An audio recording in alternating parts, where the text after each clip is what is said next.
Hello, friends, and welcome back to r/MaliciousCompliance. I think a lot of people like hot sauces, but the guy from our first story is a real pro at this.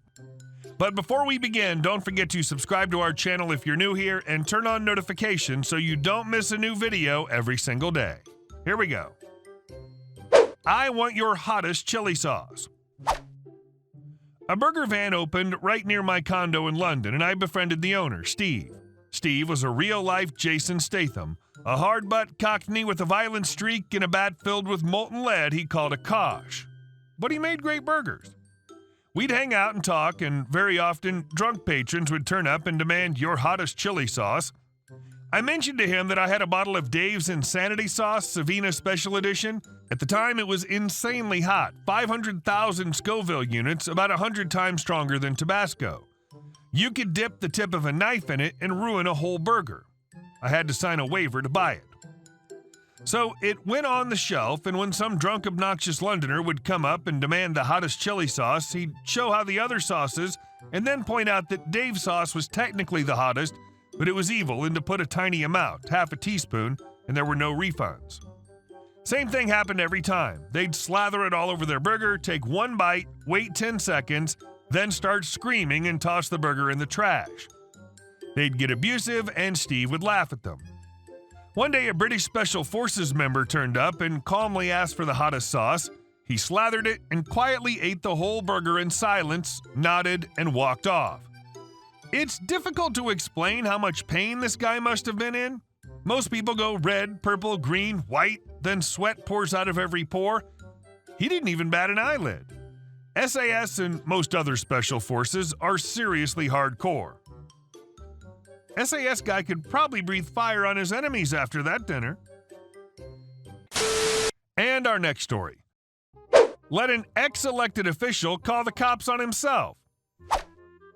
So, several years ago, I worked as an unarmed guard for a security company that was contracted to watch over a new construction site for a large wind farm. This area was hilly, rural terrain with lots of wind, perfect for this kind of project, or so I was told by the many contractors on the project. It was also popular with hunters, both local and not. The possibility of bullet holes in equipment being the primary concern, followed by a long distance by theft.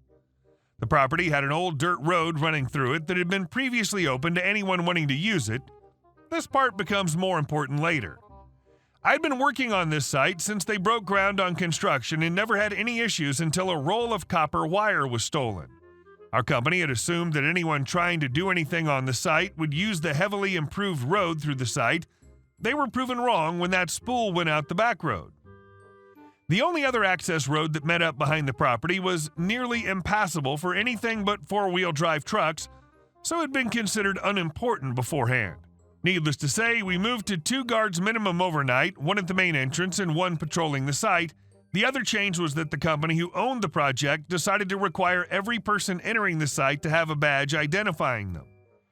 Due to the popularity with hunters, it created some issues due to this road now being the smoothest and quickest way to the backside of the property. The hunters would come and go, but the people who owned cabins behind the property were more regularly seen throughout the year. It was one of these owners that became the biggest problem. He was proud to flaunt the office he'd previously held and adamant that he had an easement to drive through this property to get to his. It may be different in other areas, but here an easement, ability to drive through someone else's property, is given if there's no alternative route available. With there being a road that led out to the public roads from the back of the property we were guarding, this was the case here. The company we were contracted with was actually pretty reasonable with allowing access, no money involved, and just some personal information, identification.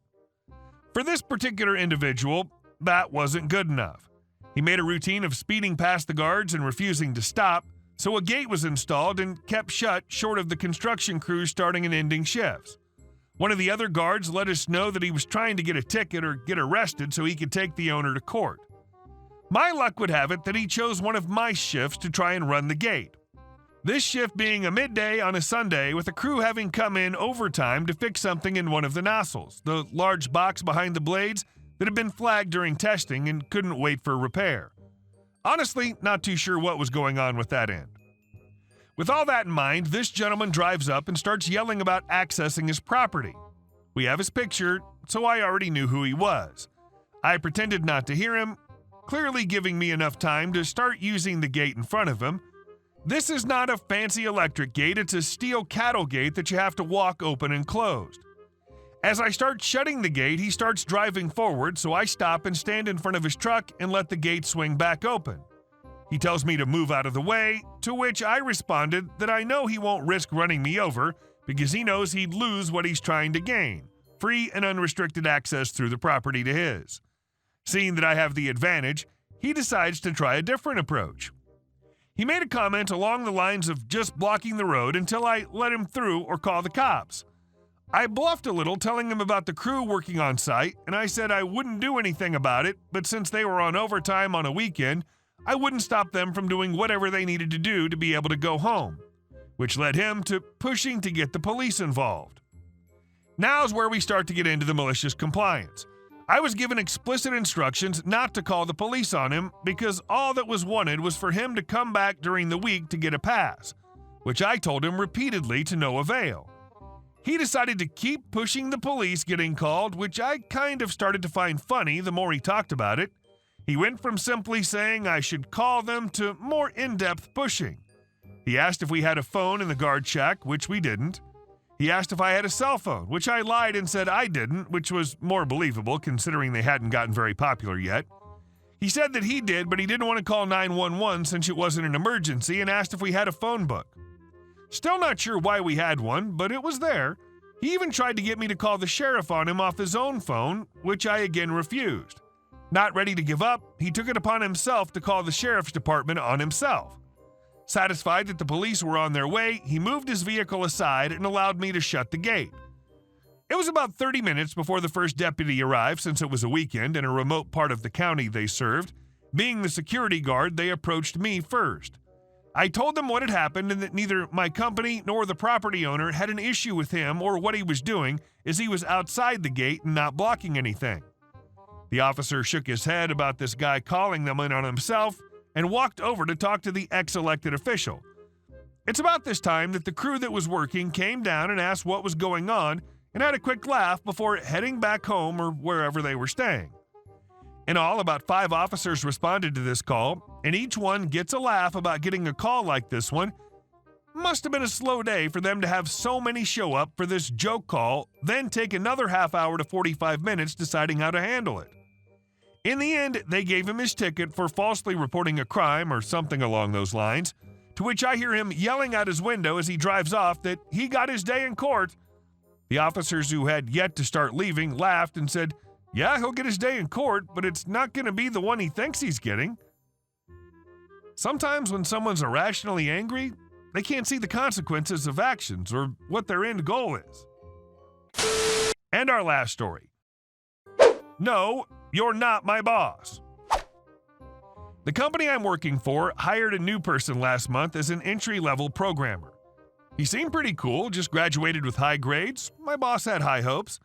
And he did start great. All tasks are done in a very short period of time, well optimized, etc. And that's the point when he decided to be an a-hole. About 2 weeks after being hired, he started to act like our boss when he was below in the hierarchy. Do this, do that, etc.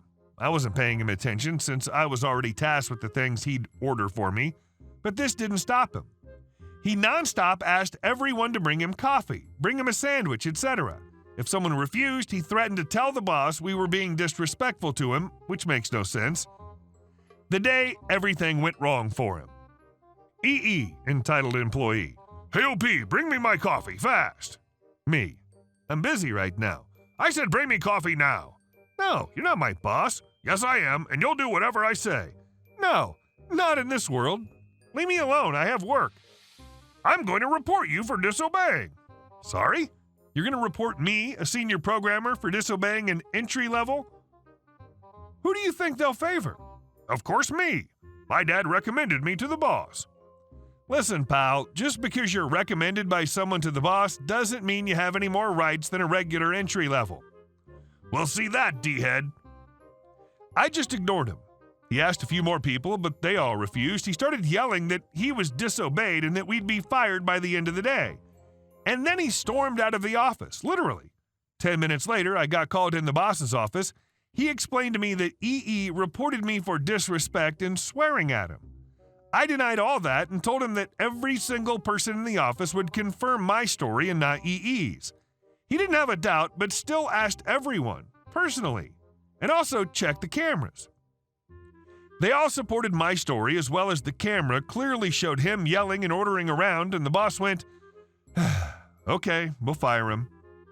In my company's policy and every employee's contract explicitly says, in big, bold font, that if a person A disrespects person B, insults him, and lies about the actual events, he's subject to immediate termination with no prior notice, which was nice.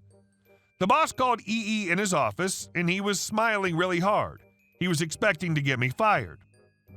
Boss: EE, I'm sorry, but as of tomorrow, you're not an employee in this company and your contract will be voided this night. What? My dad recommended me here. You can't fire me. Don't yell in my office. Just because your dad recommended you doesn't mean you're entitled to anything more than a position. Your dad's a great person, but your behavior is completely unacceptable. I didn't do anything. Just asked for coffee and they refused. That's the point. No one is required to bring you coffee. You can't just order around and think you're the boss here. If you fire me, I'll sue you.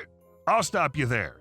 If you try to sue me, OP, or the company, I'll be more than happy to present to the judge all the evidence we have. Camera recordings, eyewitness accounts, etc. Now, if you don't leave the territory of the company, I'll call the guards and report you for trespassing. You can't! Security! Whoa. Bet his dad was totally embarrassed learning how much of a brat his son was. Hey guys, thank you all for watching the video. I'll see you in the next one.